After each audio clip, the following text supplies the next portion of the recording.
The small European nation of Latvia is a member of a lot of international groups, the European Union, NATO, the 16+1 initiative, and of course the United Nations. Multilateralism is a theme of its foreign policy, and Latvia has taken a global approach to its growth. Joining me now to discuss international and domestic issues is the Latvian Foreign Minister, Edgars Rinkevics. Mr. Rinkevics, thank you very much for joining us. Thank you for having me. Let's start with Latvia's relationship with China. The Latvian president was recently in China. He held talks with the Chinese Premier Li Keqiang. How do you view this growing relationship?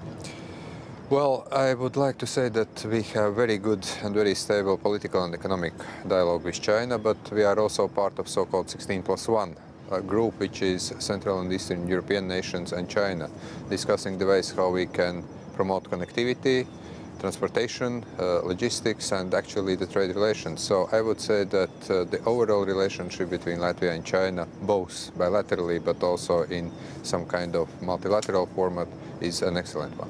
You talked about connectivity, and of course China's signature foreign policy project is the Belt and Road Initiative.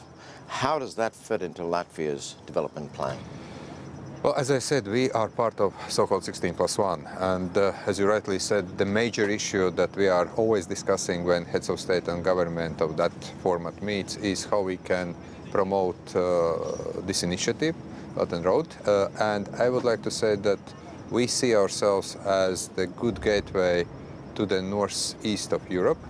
We have been working with China, with Central Asian nations, with so-called Eastern Partnership nations that are former Soviet republics of Belarus, of Ukraine, of Caucasus republics, in order to find the ways how we can actually get better connectivity when it comes to railways, cargo, and I would say that there have been real tests of cargo trains trying to get into Riga and then actually go to Scandinavian nations, so I think that there is quite a potential.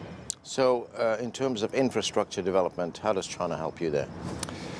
So far we have been talking about use of our ports, and Latvia has three very important ports at the Baltic Sea. When we had the summit meeting of 16+1 leaders in November 2016, we were also adopting the specific declaration. And I would say that one thing that we really need to do more is to find the ways how Chinese investment could be, let's say, promoted in our part of the world, and also how we could actually get China more in relationship with the European Union, because we are part of European Union, and definitely that everything that we do with China is also part of the overall European Union policy. Right, China has a close relationship with the European Union. It also has a close relationship with your neighbor, Russia. Can China facilitate a better relationship between the European Union and Russia? Well, I do believe that we have quite a turbulent relationship between European Union and Russia, and that's because of what happened in Ukraine in 2014, the illegal annexation of Crimea, as well as actually events and very aggressive policy of Russia in the eastern part of Ukraine.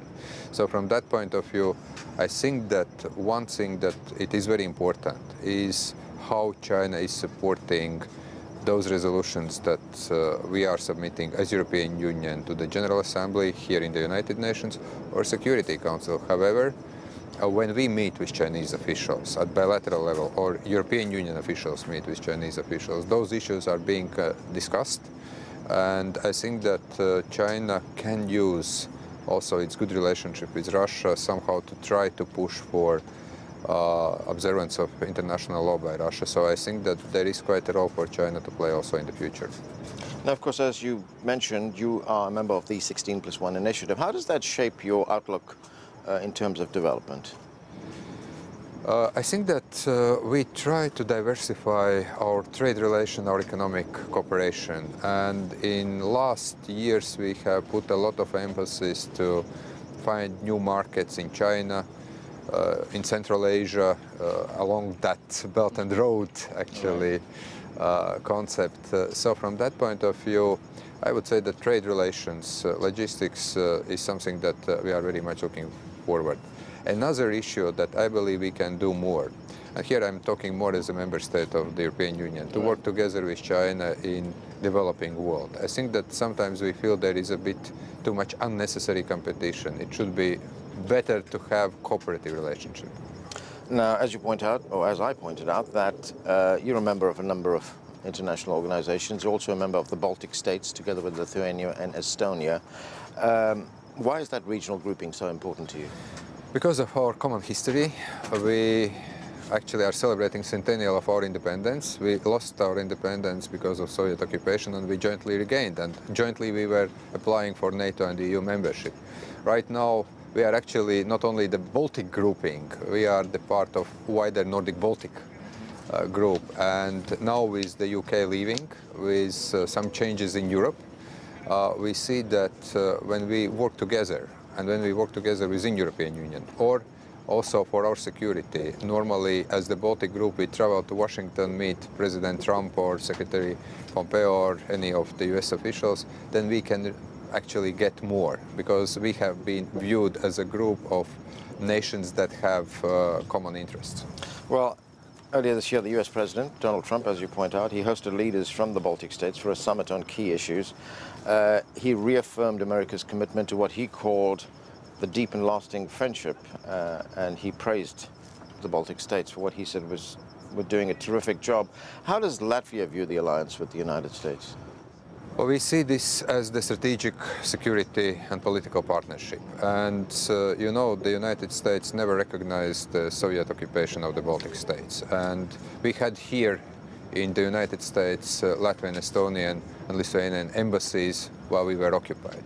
After we regained our independence, the United States helped us to build our military, to build our defense systems, as well as to join NATO. So from that point of view, also after events of 2014, the US military is present in the Baltic states, in Poland.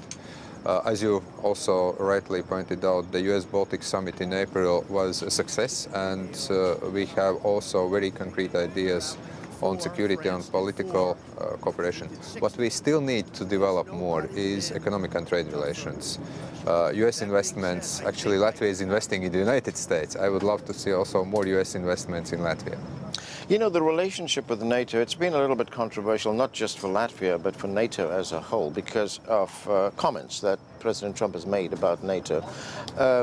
What do you make of the things he said about NATO, about the fact that NATO should increase spending on defense, that the United States was giving too much and receiving too little? Well, first of all, Latvia is spending the required 2% of GDP for defense. We have reached this target this year. And I think where President Trump, but not only President Trump, all other US officials and also previous administrations like President Obama and President Bush have been pointing out that not all NATO European allies are spending the required minimum for defense. And here I believe that the US administration is right. President Trump is right. We all need to step up our efforts. What is also very important, that we understand that security is not only about money, it's actually a committed way of values. And also I just want to remind that we have been participating in many NATO-led operations, and also our soldiers died in Afghanistan, in Iraq, in the international operations. So this is not only about money, this is also about shared values and also ability to let's say, support each other when there is a need. So how confident are you that this alliance is resilient, that it will last, that you're a small country, and here you have this common defense alliance with other countries? I'm quite confident, because I saw what happened when Russian Federation decided to launch this operation to annex Crimea, and then all those events that followed in eastern part of Ukraine. There were two NATO summits that decided to station NATO troops in the Baltic states and in Poland. In Latvia we have Canadian-led battle group. In Poland it's American-led battle group.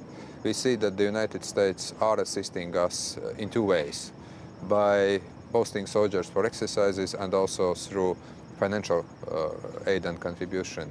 And when I see the discussion in NATO, I see that sometimes what you have inside the room and the perception outside of the room are two totally different things. Inside, I see that all leaders are committed to NATO, to the alliance, and all understand the value of the alliance. And we have received enormous support in the last 4 years, and so this gives me quite a confidence for the future.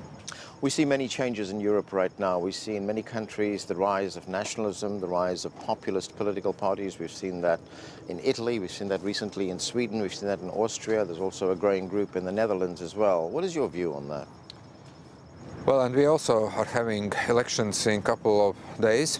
I would say that we are a normal European country. We have all types of parties, from the right to the left, and also we see this kind of populist movement back home. I would say that this is unfortunately the kind of consequence of the financial crisis we all experienced in 2008, and not all of groups in society feel that they have recovered from that crisis, and also even if we see that the economy is going up, the inequality issue in very modern society is growing. So if we are not addressing those issues of inequality, also if we are somehow losing touch with societies, that's a small surprise that in some countries you have the kind of splash, I would say, of populism. But I'm confident that we can overcome that, and we will overcome also this kind of, let's say, problematic issues that some of European countries are facing. A lot of it has to do with migration, doesn't it? We talked earlier with the Hungarian foreign minister. I mean, he's made some very controversial comments about migration into Europe. You see, it depends. There are nations where migration is #1 issue. In our election debate, migration is not #1 issue. We have issues that are related to fight against corruption, to our geopolitical course, and so on. So from that point of view, yes, indeed, migration also has been an issue in many countries, and inability to tackle it by some of the governments have led also to this kind of rise of very strong feelings and also very extreme parties. That's correct. Minister, thank you very much for joining us. Thank you very much for having me. And that's all we have time for. For more of our special coverage from the United Nations, visit our website at america.cgtn.com. I'm Anand Naidoo in New York. Thanks for being with us.